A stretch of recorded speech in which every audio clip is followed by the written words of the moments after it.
आप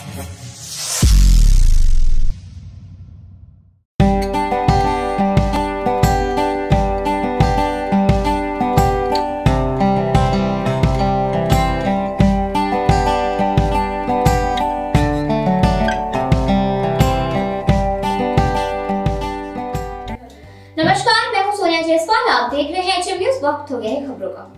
आज देश के पूर्व प्रधानमंत्री भारत रत्न अटल बिहारी वाजपेयी की 57वीं जयंती है। वाजपेयी आजाद भारत के सबसे लोकप्रिय नेताओं में से एक थे, जिन्होंने एक पत्रकार से लेकर देश के प्रधानमंत्री तक का सफर तय किया था। पूर्व प्रधानमंत्री अटल बिहारी वाजपेयी को उनके पोखरण परमाणु परीक्षण और कारगिल युद्ध के लिए भी याद किया जाता है। अपने कार्यकाल के दौरान उन्होंने पोखरण में ऑपरेशन शक्ति के तहत परमाणु परीक्षण की मंजूरी दी थी, जिसके बाद भारत ने 11 और 13 मई 1998 को सफलतापूर्वक परमाणु परीक्षण कर खुद को न्यूक्लियर पावर घोषित किया। अटल जी की प्रतिभा का अंदाजा इसी बात से लगाया जा सकता है कि देश के पहले प्रधानमंत्री पंडित जवाहरलाल नेहरू ने एक बार किसी विदेशी प्रधानमंत्री से उनका परिचय देश के भावी प्रधानमंत्री के रूप में करवाया था। अटल बिहारी की प्रारंभिक शिक्षा उनके गृह नगरी ही हुई है। यहाँ स्नातक की पढ़ाई करने के बाद वह राजनीतिक शास्त्र में डिग्री लेने के लिए कानपुर आना चाहते थे, लेकिन पैसों की तंगी के चलते उनके पिता कृष्ण बिहारी वाजपेयी उन्हें कानपुर नहीं भेज सके।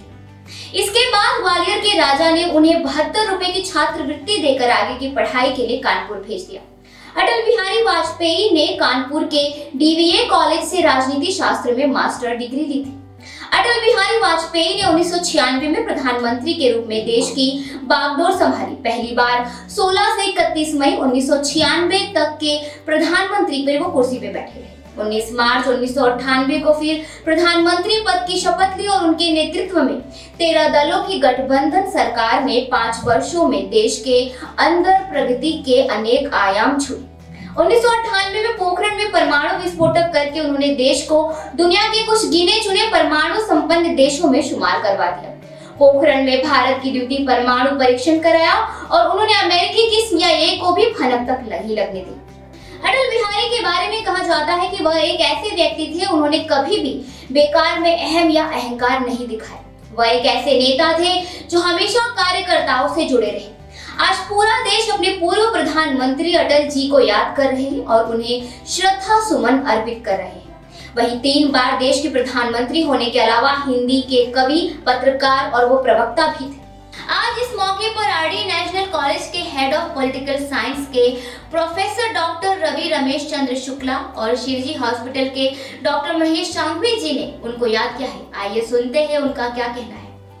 श्रद्धेय अटल बिहारी वाजपेयी जी का नाम जहन में आते ही एक पत्रकार, एक कवि, एक राजनेता, एक संगठक, एक वक्ता, एक भारत के जन का मित्र अचानक से मन में पहुंच जाता है। उनका जीवन था ही ऐसा, जिन्होंने अपना तन मन धन सर्वस्व न्यौछावर कर दिया इस राष्ट्र के लिए, इस राष्ट्र की एकता अखंडता के लिए, जो एक जनसंघ से जुड़े रहे, जो भारतीय जनता पार्टी के संस्थापक रहे, जो इस देश में सांसद रहे, केंद्रीय मंत्री रहे, प्रधानमंत्री पद तक गए, लेकिन कभी न तो उनमें सत्ता का कोई दोष आ सका और उनका संसदीय जीवन पूरी तरह से निर्दोष रहा। बहुत कठिन है 50 वर्ष से अधिक का संसदीय जीवन निर्दोष लेकर निकल जाना।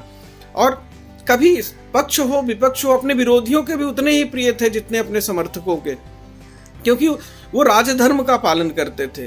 भारत की राजनीति में उन्होंने राजधर्म की नई परंपराएं गढ़ी, नए आयाम दिए। जब जब भारत की राजनीति में सत्ता के दोष और सत्ता की कलुषता का अंधकार छाएगा, जब जब भारत की राजनीति अपने मार्ग से भटकेगी, तब तब अटल जी और उनका जीवन युवाओं के लिए, राजनीति में रहने वाले लोगों के लिए, भारत के नागरिकों के लिए एक प्रेरणा स्रोत बना रहेगा। एक दिए की तरह उस अंधेरे से बाहर निकालने का मार्ग प्रशस्त करेगा। मैं अटल जी को नमन करता हूं अपनी 2 पंक्तियों के माध्यम से। सजा गए वो ठाठ बाट तुम, खिला गए हर ओर कमल, एक ओर जग रहा बदलता, एक ओर तुम रहे अटल। धन्यवाद। मैं वैद्य महेश संघवी, MD आयुर्वेद, पिछले 40 साल से पंतनगर में मैं प्रैक्टिस करता हूँ। आदरणीय श्रद्धेय अटल बिहारी वाजपेयी जी का बहुत बचपन में उनके प्रवचनों में हम लोग सुनने जाते थे, सभा में भी उनको सुनते थे। और अलग अलग विषय के ऊपर उनका विचार विमर्श, उनकी कविताएं और देश प्रेम के बारे में मैं उससे बहुत प्रभावित रहा। 3-4 चीज़ जो मैं उससे सीख पाया हूँ वो ये है कि वो जो वेरी गुड कुक, खाना अच्छा बना लेते थे और खाना अच्छा बनाते समय काफ़ी कुछ चर्चा विमर्श हो जाती थी।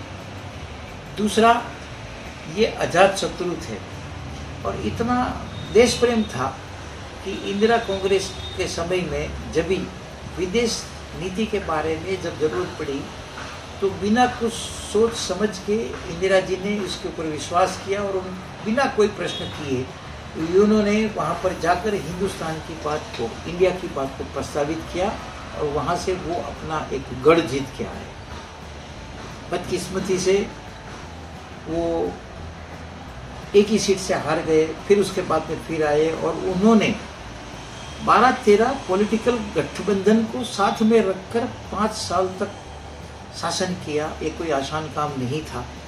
ये उनकी गुनाह, उनका प्रेम और लोगों का इसके ऊपर विश्वास था और उनकी कविताएं और उनका धारावाहिक प्रवचन और इनके ऊपर उनका व्यक्तित्व के ऊपर जो उनका जो प्रभाव था वो आज भी उससे, मैं ये कहूँगा कि सभी पार्टी उनसे प्रभावित है।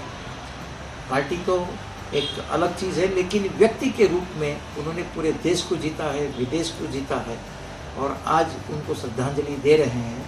हमने भी हमारी तरफ से हमने पंतनगर में एक आयुर्वेद का विधकर्म और अग्निकर्मा का कैंप रखा था और 33 लोगों को 20 से 80% ऑन द स्पॉट ट्रीटमेंट से हमने उसको पेन में राहत दी है। हमारी यही उसको श्रद्धांजलि है। ठाकुर जी उसको जहाँ कहीं भी उसकी आत्मा हो उनको शांति अर्पे और उनमें से सभी नेता लोग जो आज और सभी स्वयंसेवक, सभी लोग उसको जो प्रेम करते हैं, उनमें से कोई एक गुण लेकर देश प्रेम भी सिर्फ कर ले तो मैं ये समझता हूँ कि पूरे देश की जो है शक्ल बदली हो जाएगी। आप सब लोगों ने मुझे धन्यवाद।